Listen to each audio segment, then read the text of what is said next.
ব্রাহ্মণবাড়িয়ার আখাউড়া থেকে আমাদের সঙ্গে যোগ দিচ্ছেন প্রতিনিধি জুটন চন্দ্র বণিক। জুটন, আখাউড়া সহ ব্রাহ্মণবাড়িয়ার বন্যা পরিস্থিতি কেমন দেখছেন, আর সাধারণ মানুষ কি ত্রাণ পাচ্ছেন? ব্রাহ্মণবাড়িয়ার আখাউড়ার বন্যা পরিস্থিতি অনেকটা উন্নতি হয়েছে।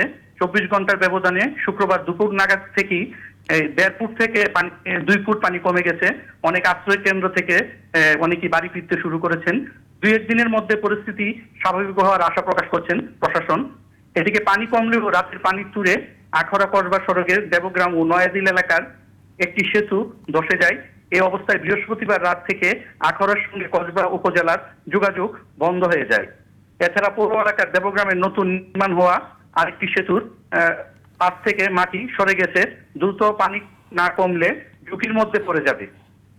দুটি সেতুর কাছে বৈদ্যুতিক খুঁটি থাকায় ওই এলাকা সহ আশপাশে বিদ্যুৎ সরবরাহ বন্ধ রাখা হয়েছে। স্থলবন্দর এলাকার কাস্টমস ও ইমিগ্রেশনে গিয়ে দেখা যায় সেখানেও পানি একেবারেই কমে গেছে। ইমিগ্রেশন কর্মকর্তা মোহাম্মদ দেলোয়ার হোসেনের সাথে কথা বলে জানা যায়, কম্পিউটার ইলেকট্রনিক ডিভাইস ঠিকঠাক থাকলে কর্তৃপক্ষের সঙ্গে আলোচনা করে 2-1 দিনের মধ্যেই কার্যক্রম তারা শুরু করতে পারবে। এদিকে সরকারি সহযোগিতার পাশাপাশি শুক্রবার অনেক বেসরকারি সংগঠনকেও ত্রাণ কাজে এগিয়ে আসতে দেখা যায়। অনেকে আশ্রয় কেন্দ্র গিয়ে বাড়ি বাড়ি গিয়ে খাবার সহ নিত্য প্রয়োজনীয় দ্রব্যাদি পৌঁছে দিয়েছেন। আখাউড়া মুগরা ইউনিয়ন পরিষদের চেয়ারম্যান আব্দুল মতিন ও দক্ষিণ ইউনিয়ন পরিষদের চেয়ারম্যান মোহাম্মদ জালাল উদ্দিনের সাথে কথা বলে জানা যায়, তারা 2 ইউনিয়নের বেশিরভাগ এলাকাতেই পানি কমে গেছে।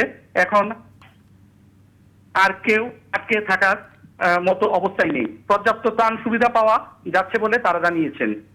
আখাউড়া উপজেলা নির্বাহী অফিসার গাজেলা পারভিন রুহি জানান, মঙ্গলবার থেকে দেওয়া বন্যায় মোট 47টি গ্রাম প্লাবিত হয়েছে। এতে 1600-রও বেশি পরিবার পানিবন্দী হয়ে পড়েন।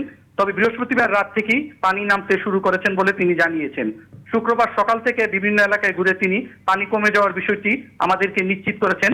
প্রশাসনের পাশাপাশি বিভিন্ন সামাজিক সাংস্কৃতিক সংগঠন পর্যাপ্ত পরিমাণ সহায়তা দিচ্ছেন বলেও তিনি জানান। এই ছিল আমার আখাউড়ার সার্বিক বন্যার পরিস্থিতি। পূজা, ধন্যবাদ জুটন।